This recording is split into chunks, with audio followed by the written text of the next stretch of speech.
हमारा क्वेश्चन है, टॉपिक है अंकित मूल्य से क्रय मूल्य ज्ञात करें। अब जब हमें अंकित मूल्य से क्रय मूल्य ज्ञात करना है तो हमें अगर क्रय मूल्य ज्ञात करना है तो क्रय मूल्य क्या होता है, पहले होता है, और पहले जाने के लिए क्या करते हैं, 100 ऊपर होता है। ठीक, किसी वस्तु को का क्रय होगा तभी ना वो उसका अंकित मूल्य किया जाएगा भाई। तो अब अंकित क्रय मूल्य ज्ञात करने क्या करेंगे, अरे क्रय मूल्य ज्ञात करने के लिए पहले जाएंगे। ठीक है, चलिए अब सवाल देखते हैं। कह रहे किसी वस्तु का अंकित मूल्य 600 है, विक्रेता 20% का बट्टा देने के बाद भी 20% का लाभ प्राप्त करता है, तो वस्तु का क्रय मूल्य ज्ञात करें। पहले लिख लें, क्रय अंकित विक्रय, क्रय अंकित विक्रय। ठीक, ये हमारा क्रय मूल्य हो गया, ये अंकित मूल्य है विक्रय। तो कह रहा है किसी वस्तु का अंकित मूल्य 600 रुपया, कितना है अंकित, 600। कह रहा है विक्रेता 20% बट्टा देता है। जब भी बट्टा दिया जाए किस पर दिया जाएगा, अंकित मूल्य पर दिया जाएगा। छूट हमेशा किस पर दी जाती है, अंकित मूल्य पर। बट्टा का मतलब क्या होता है, छूट, डिस्काउंट। जब भी बट्टा दिया जाए, छूट दी जाएगी तो अंकित मूल्य पर। तो कितना परसेंट बाबू, 20% पे। क्लियर हो गया, 20% छूट हो गई। अब कह रहा है देने के बाद भी उसे 20% लाभ होता है, तो लाभांश की गणना हमेशा किसके इसके बीच, क्रय और विक्रय के बीच। लाभांश की गणना किसके इसके बीच, क्रय और विक्रय के बीच। तो क्रय और विक्रय के बीच लाभांश की गणना कितना परसेंट की, 20% की।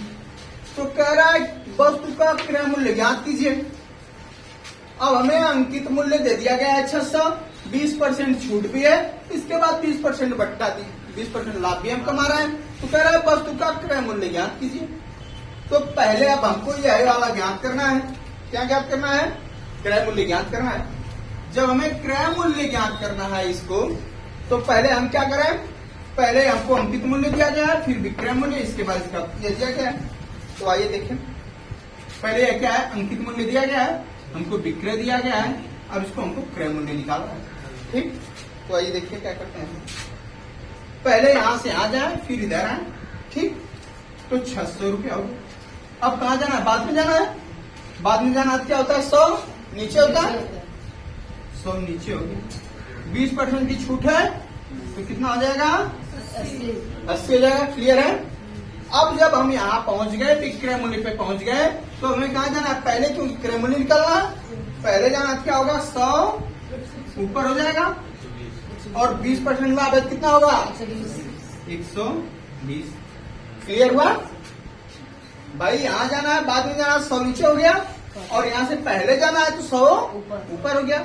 यहाँ 20% छूटता तो 80 हो गया, यहाँ 20% लाभ है तो 120 हो गया। अब 100 से 100 कैंसिल, 12 पच्चे 60, 5 और 8 पच्चे 40। तो हमारा क्रय मूल्य कितना हो गया, तो आंसर हमारा क्या हो गया, क्रय मूल्य, क्रय मूल्य हमारा 400। हमारा आंसर क्लियर है। क्रय मूल्य कितना, 400। अब इसको अगर एक लाइन में लगाना और कैसे लगाएंगे, आइए देखिए, एक लाइन में लगाना होगा। हमारा अंकित मूल्य कितना दिया गया है, 600। कह रहा है 20% की छूट है, 20% की छूट है, कितना हो जाएगा, 80। फिर कह रहा है 20% लाभ ले रहे हैं, 20% लाभ लेंगे कितना होगा, 120। तो काट दें, 3 40 120, 40 गुना 80, 3 से काटेंगे 200, 2 दूना 400। 400 हमारा क्या आ गया, क्रय मूल्य। क्लियर हो गया, एक लाइन में क्लियर है ना। चलिए अगला सवाल। हमारा सवाल है, एक मेज का सूची मूल्य 800 रुपया है। सूची मूल्य अंकित मूल्य क्या होता है, एक ही होता है। ये जो सूची मूल्य है ना, इसे अंकित मूल्य ही कहते हैं। सूची मूल्य अंकित मूल्य क्या होता है, एक ही शब्द होता है। तो कह रहा है एक मेज का सूची मूल्य कितना रुपया, 800 रुपया है। कह रहा है उसे 25% की छूट, कितनी, 25% की छूट पर बेचने पर 20% का क्या होता है, लाभ होता है। तो मेज का क्या ज्ञात करना है? क्रय मूल्य ज्ञात करना है। क्या ज्ञात करना है? क्रय मूल्य ज्ञात करना है। जब मेज का क्रय मूल्य ज्ञात करना है तो आइए देखा जाए। तो सूची अंकित मूल्य कितना दिया गया है? पहले बना लें हम सिस्टम। क्या हो जाएगा? क्रय मूल्य हो गया, अंकित या सूची मूल्य हो गया, और ये क्या हो गया? विक्रय हो गया। क्लियर है? अब हमें क्या दिया है बाबू? अंकित मूल्य कितना दिया है? 800 दिया है। छूट कितनी है? 25% है। और लाभ कितना लिया जा रहा है? 20% का। क्लियर हो गया? क्लियर है यहां तक? आइए अब देखा जाए। 800 रुपया हो गया। कहाँ जाना है? बाद में जाना है। विक्रय मूल्य बाद में है ना, बाद में जाना। क्या होगा? 100 कहाँ होगा? नीचे होगा। 100 नीचे होगा। कितना छूट है? 25% छूट है। 25% छूट है, कितना लिखेंगे? 75 लिखेंगे। अब कहाँ जाना है? पहले जाना है। पहले जाना क्या होगा? 100 ऊपर होगा। और ये कितना है? 20% क्या है? लाभ है। 120 काट दें। 2 0 से 2 0 कैंसिल, या 100 से 100 कैंसिल। 100 कैंसिल हो गया। अब 15 पचे 75, 15 अट्ठे 120। 8 से 8 कट गया। कितना बचा? 500। तो हमारा क्रय मूल्य क्या हो गया? क्रय मूल्य कितना हो गया? 500। क्लियर है? क्लियर है? आइए देखिए इसको 60 में देख लें। 60 में एक लाइन में तो 800 रुपया है। कितना? 25% छूट यानी 75, 20% का लाभ है तो 120। क्लियर हो गया? चलिए